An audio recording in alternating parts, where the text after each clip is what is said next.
राजा जी दिल वाले गए सो तोहरे बिना बना लागे मोरा जी यस हो। फोनवा पे बात करी रात भर जागी तोरे खातिर सजनी पागल बन जाई तोरे रैनवा में जादू बसल बा दिलवा हमरा आज भी फसल बा धीरे धीरे बढ़ल प्यार के रंग अब तोहरे बिना सुना लागे अंगन ओ राजा जी आजा ना करी तोहरे बिना लागे दुनिया जी दिलवा पुकारे बार बार तू ही हमर पहला प्यार।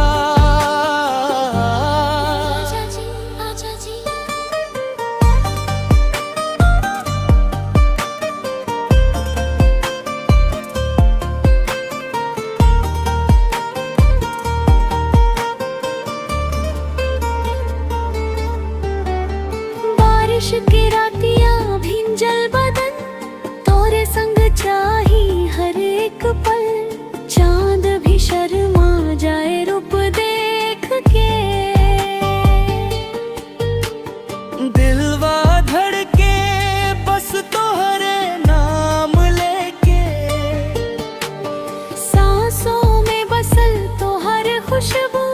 तोहरे बिना लागे सब अधूरो आजा सजना पकड़ के हाथ जन्म जन्म रही तोहरे साथ ओ राजा जी आजा ना करी तोरे बिना लागे दुनिया जी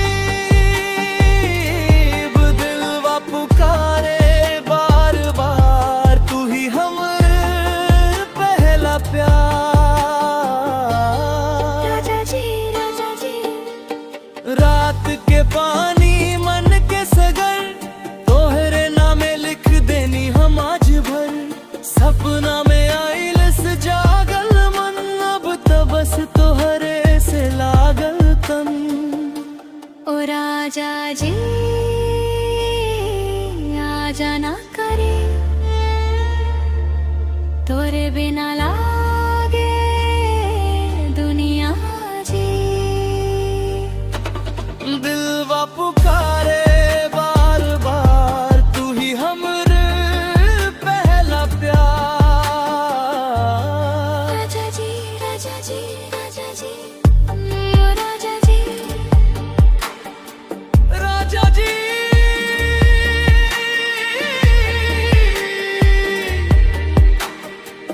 राजा जी दिलवा तो है नाम हो गई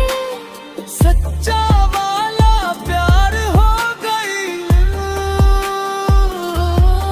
सजना